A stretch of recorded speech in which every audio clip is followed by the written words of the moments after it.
There's a standard at Howard. There's expectations that we've placed upon them going into the year because of recent success. If they're going to live up to that, there's going to be a lot of pressure on their running back tandem to get it done. Oh, yeah, it's locked on HBCU. Play my music.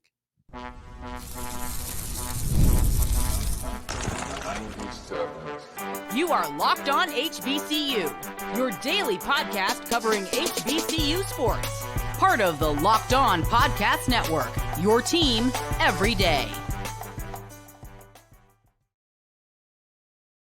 What's going on, family? Welcome back to another episode of the Locked On HBCU podcast, your number one daily one-stop shop for everything HBCU athletics, Monday through Friday, part of the Locked On Podcast Network, your team every day. And I, of course, am Darian Gray, a.k.a. the Mouth of the South, Texas Southern alum and former TSU Herald Sports editor and current contributing writer at USA Today Saints Wire.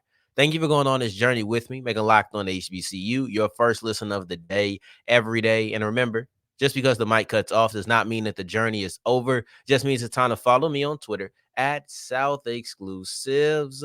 Starts with an S and ends with an S.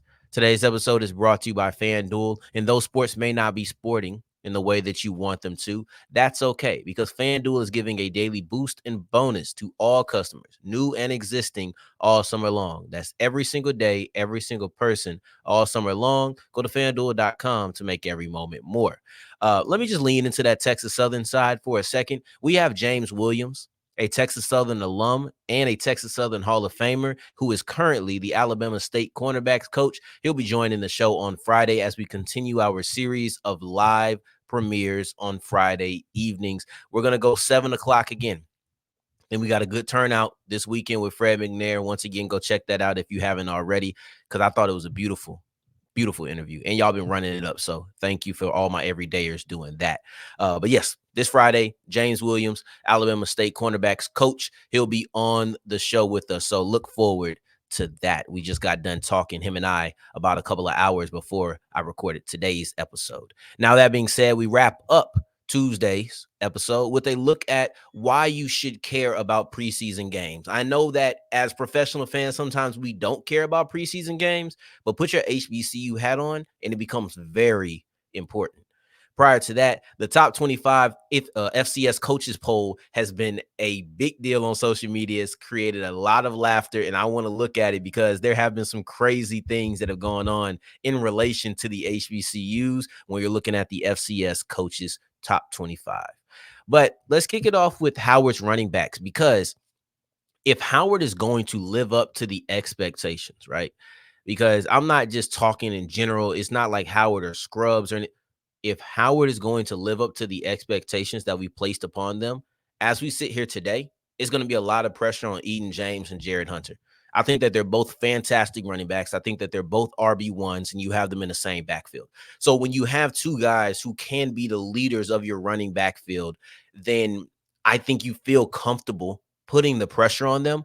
But let's not act as if there isn't pressure on that tandem, on that duo, because we don't know what's going to happen with the quarterback play. I thought QB play was a little bit up and down last year with Quentin Williams, to be honest. I didn't love it. I thought that it was serviceable, and it was clearly good enough for you to be a championship team. I think there's going to be even more pressure on the running back, I would say the running back room, but it's really just those two. I'm not even looking at a guy like Ian Wheeler anymore, who we will get to in segment 3 when looking at the preseason games, because he's now on the pro level. I'm looking directly at James, and I'm looking directly at Hunter, because if you don't know what your quarterback situation is going to be like, if you're unsure if you're going to have quality quarterback play, but you expect to be a championship team, you need to be dominant on the ground. You need to be dominant defensively. I'm only going to focus on the offensive side of the ball right now, though I do think that Howard has the defense to be really good and for you to be a running, really an old school smash mouth run and defense team. Like, that's what I think Howard's going to have to be. We're just going to focus on the running aspect on today's episode. So Eden James took a step up from his freshman year. You're looking at 75 rushes and 75 rushes to 111 rushes.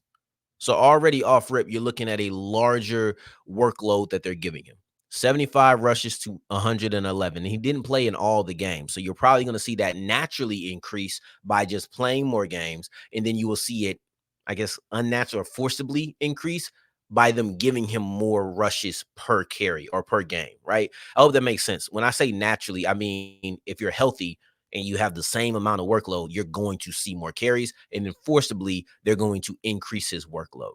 So you went from 75 rushes to 111, and then you go from 406 yards to 627. So 75 for 406 to 111 for 627. That is an increase in workload. That's an increase in productivity. And if I'm not mistaken, it's also a increase in yards per carry. So you're looking at about 5 and some change there. It's probably about the same. I don't want to do the math. Let's do the math because I thought I did it, but I don't have it on my notes. So 406 for 75 or on 75 carries, that's good for 5.4. And then you're looking at 627 divided by 111, 5.6. So it's a slight bump in yards per carry. Now let's look at Hunter because Hunter's steady. When you're looking at what Hunter has done, Hunter has been pretty much the same all 3 years that he's gotten a significant amount of carries. First off, he's been in the hundreds as far as carries goes. Let's look at his last 3 season stats for rushes, then carries and then rushing yards. 137 for 625, 120 for 627, and then 142 for 626.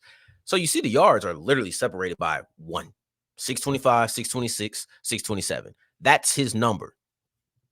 I think the expectation is that he will see a bump. I think the expectation is that he gets into the 700s. I could honestly see both of these players get into the 700. But Hunter, for the most part, has had a steady workload. I think you may see him hit the 150, though. I think you may see him hit the 150 because you're going to have to run the ball more. They have question marks at the quarterback position. So 9 touchdowns stand out more than anything else from his previous year, which is an increase from 3, 5. Now you're at 9. So you steadily increased. Maybe you hit double digits. But the reason I'm not too stressed about it right now is the MEAC has an advantageous schedule where you don't have the games that really mean something until the end of the year. You go 8 weeks until you get to your conference schedule. So if we're talking about making it to the Celebration Bowl again, those first 7 weeks are irrelevant. Of course, you have the Hampton game 4 weeks in. You want to have it settled by then. You have the Tennessee State homecoming game, week 7. You definitely want to have it settled in by then. You would like to have your quarterback play. It may not be at a great level, but you want to have it pretty figured out by the time you get to Hampton. That's week 4. That's 4 weeks into the season. I would like to have my quarterback situation settled by then. But because the MEAC has a very late conference schedule, as opposed to the SWAC, where sometimes you'll play a conference game week 3, week 4. Like TSU has a conference game week 1. We couldn't be in this situation where we have to figure out our quarterback play and feel like we can ease into it. No, we have to have it figured out for PV by week 1. Howard has the advantage of being able to ramp up. Oh, this quarterback isn't really working. Let's figure it out here. Because the games, though you want to win, they aren't integral to the end result of your season until week 8. You're going 2 months into the season. If you have quarterback issues by week 8, you are probably just going to have quarterback issues. They're not going to be suddenly solved in the next 5 weeks. You should know who your quarterback is going to be by then. Alabama A&M wouldn't, and that's why you had an ongoing back and forth game of hot potato. So yeah, I think that the timeline overall, I'm stressed about Howard's quarterback situation because quarterback may be the difference in between making it to the Celebration Bowl or being second place again, like you were 2 years ago. But at the same time, I'm not overly stressed because you do still have that running back tandem of Eden James and Jarrett Hunter, who I believe are more than capable, especially together, of carrying the rock and carrying the offense to high levels. Plus, you have a defense on the other side that I think is going to be solid. So you have the pieces around a quarterback to make up for average quarterback play. You will still want average quarterback play, preferably above average. And I think that's what you got last year, above average. But then also you got 8 weeks to figure it out before it really starts mattering. Everything's going to be okay. At least right now, I'm not stressed. Now, as we push forward, the top 25 poll was something else. We had one HBCU in it. Let's celebrate that. But everything around the HBCU inclusion, or some of the things around HBCU inclusion, were funny, very funny style. And let's get into it as we continue with Locked On HBCU.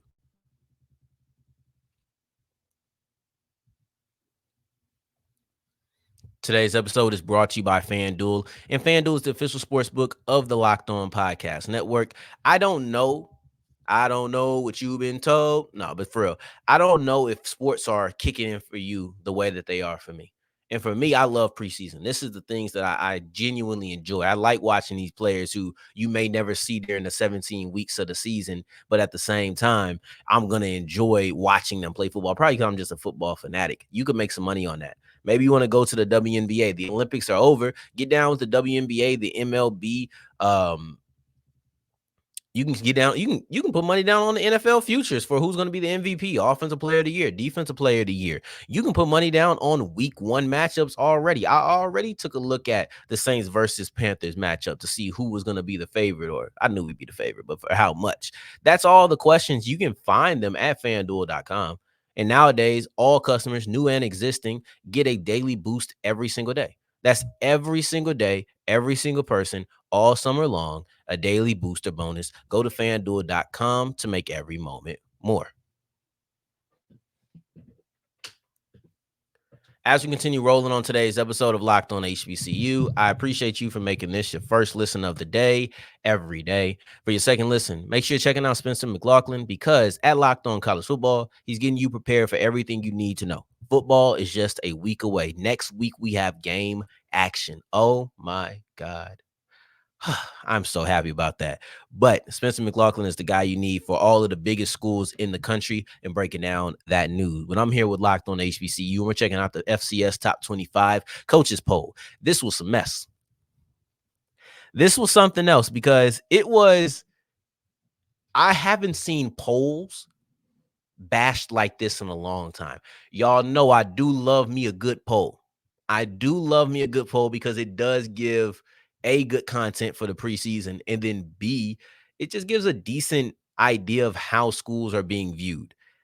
But I'll give you a conversation I had with a friend of mine, about 2 weeks ago, about a list on Bleacher Report. I texted him and I was like, hey man, you ever seen a list that you rocking with and then you see something at the end or something along the way that you like, this is so questionable, I have to question the entire list. That's what I feel like I saw with the FCS Coaches Poll. That's what I felt like I saw with the FCS Coaches Poll. And the first thing that I saw people talk about was FAMU. That's not the most egregious thing on here, but I'll start with it because FAMU is a top 25 team on here. I didn't see anybody question why they were a top 25 team.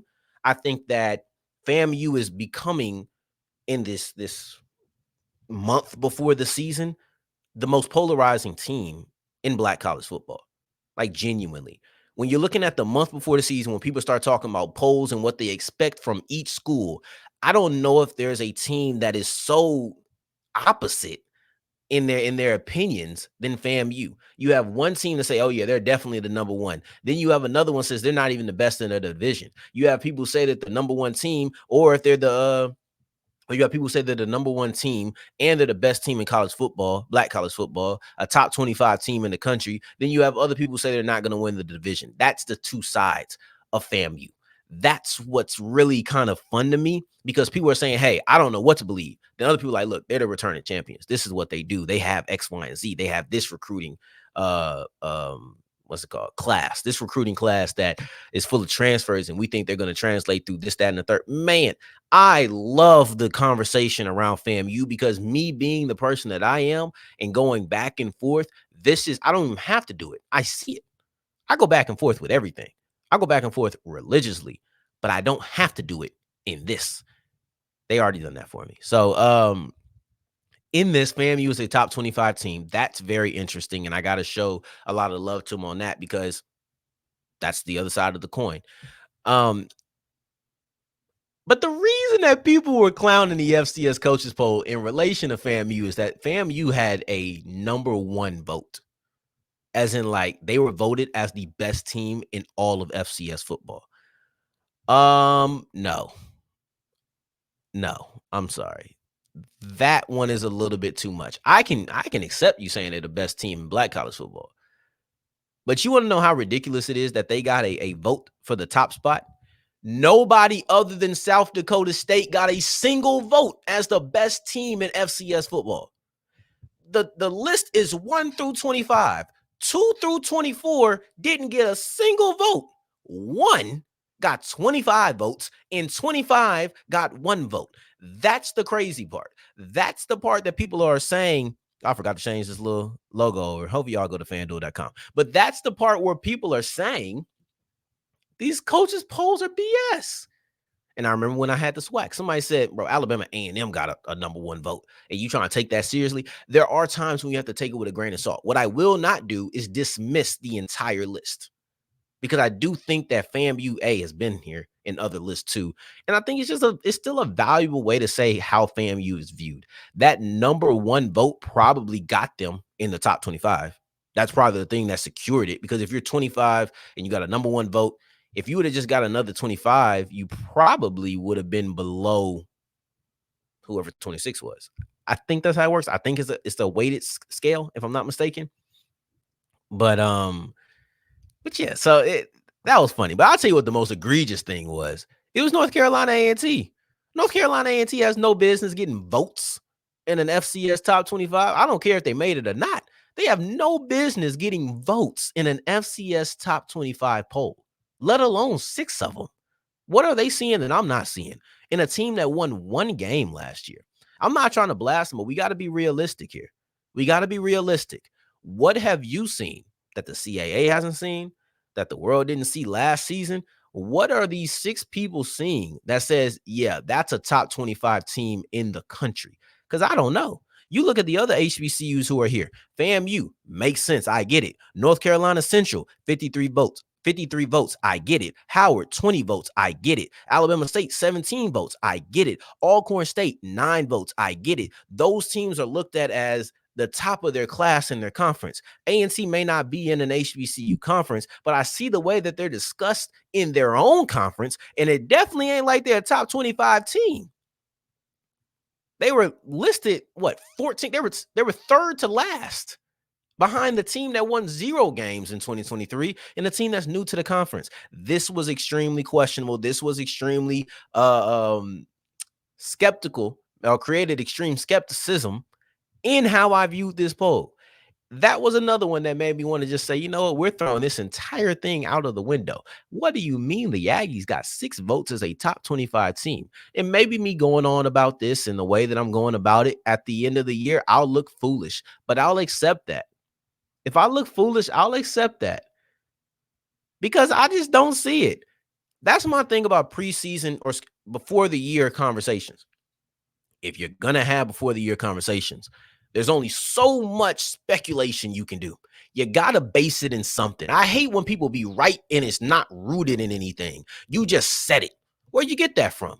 Why would you say that? What's your logic behind it? I'm questioning it because it doesn't make sense to me. You ended up being right, but you can shoot in the dark and still hit something. I'm not respecting that. But 6 people said that North Carolina A&T is going to be a top 25 team by the end of the year. Let's see. Or a top 25 team going into the year. That's the most baffling part. Going into the year? Okay. Maybe I'm going off on the Aggies a little too much, but I'm going to tell you what. I got A&T written right here. I didn't need much notes for the top 25 section. To see just North Carolina A&T 6 was all I needed for this. I don't know if I'm going too hard. I'll let North Carolina A&T fans tell me if I am. But I'd be hard-pressed to get any of the ones who say I am going too hard to tell me that you expected to see this on the FCS Coaches poll. That being said, let's move on to the preseason, and not preseason college football, but actual literal preseason action in the NFL. If you're an HBCU supporter, you need to be checking this out. This should be almost mandatory that you keep up to date with these things if you really are supporting. And we'll look at why as we continue with Locked On HBCU. Today's episode is brought to you by eBay Motors. And if you have anything going on with your vehicle, there's only one place that I'll tell you to go. That's eBay Motors. I hope that you do it enough time to have it come to you, ship to you, and all of those things. But hey, I don't care if you want to get some LED lights, which you always have some patience to do. Want to add just some aesthetics to your car. Maybe you want to do Get some new wheels, get some new tires. All of these things are things that you can wait a little bit for if you plan it out the right way. Go to eBay Motors. That's the smart thing. If you're not in a rush where you have to get in the next 5 minutes, go to eBay Motors. They have a guaranteed fit because if you put your car in the My Garage section, I don't care if you have what I used to have, a 1999 Toyota Camry Solara. Oh my God, I almost forgot it. But that was my baby. Regina, I love you still. But you can put that car in the My Garage section. They have over 120 million parts. You're gonna have a part for your car, guaranteed, and it's going to fit for your car. Guaranteed. Word to Charles Barkley. So put your car into the My Garage section, get a part that fits for you. If it doesn't, you get your money guaranteed back. So it's very easy to go ahead and make up for it, but it's going to fit. All you have to do is go to ebaymotors.com. That's ebaymotors.com. Take care of your ride or die.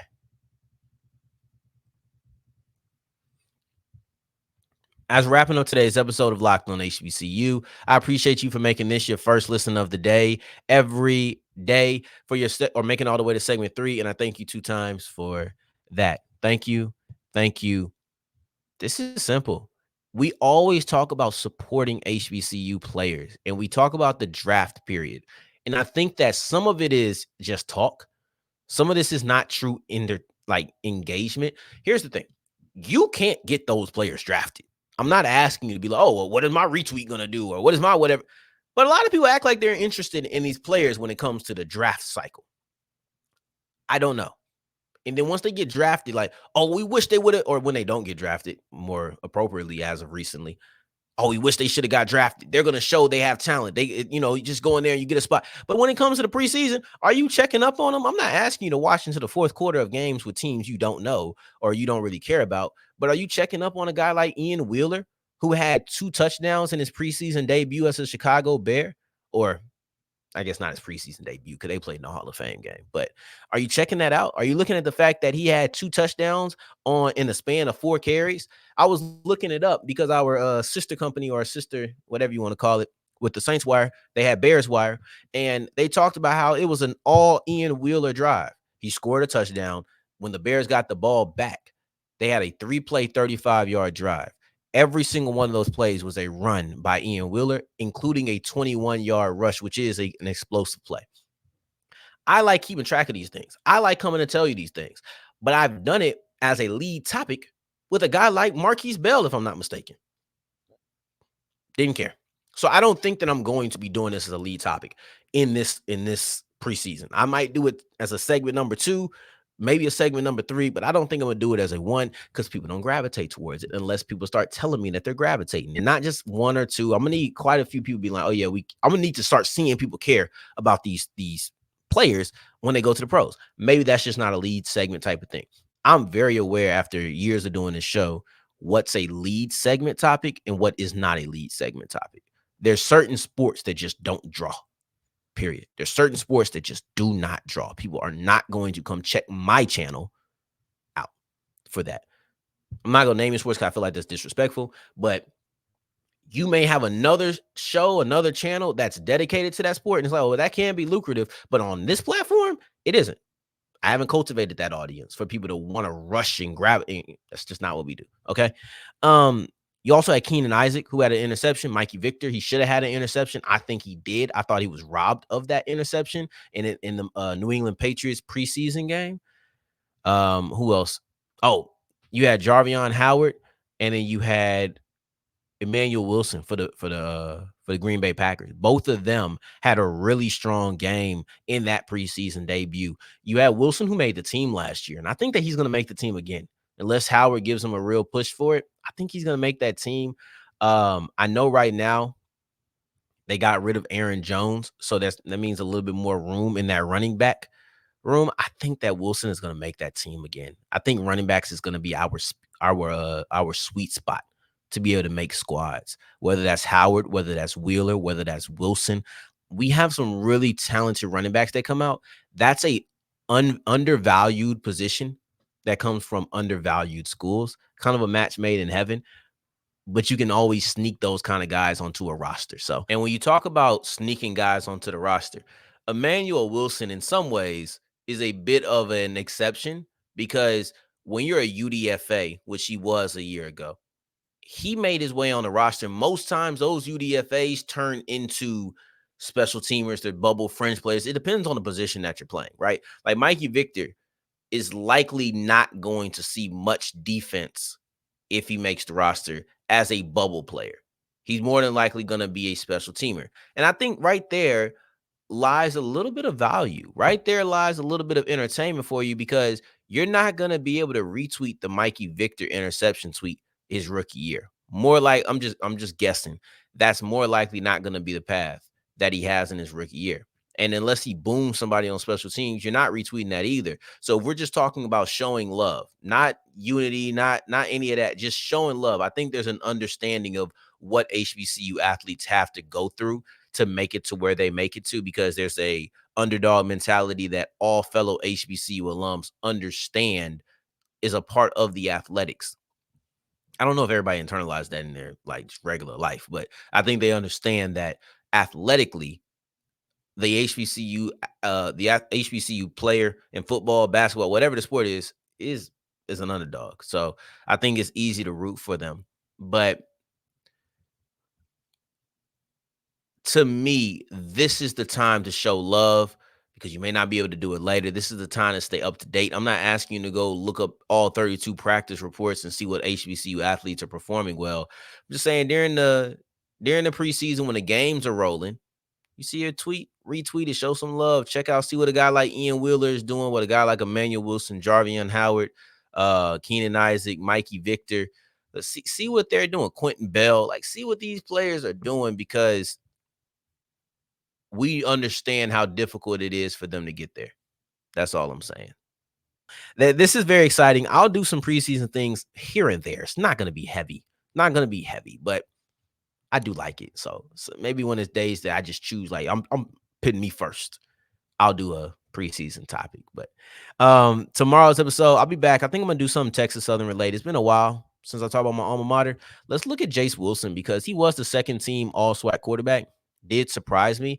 And I didn't really talk about that too much, but I'll do that on tomorrow. I'll rectify some of those wrongdoings on tomorrow's episode. In the meantime, between time, until the next time that we hear each other, family, take care, stay blessed.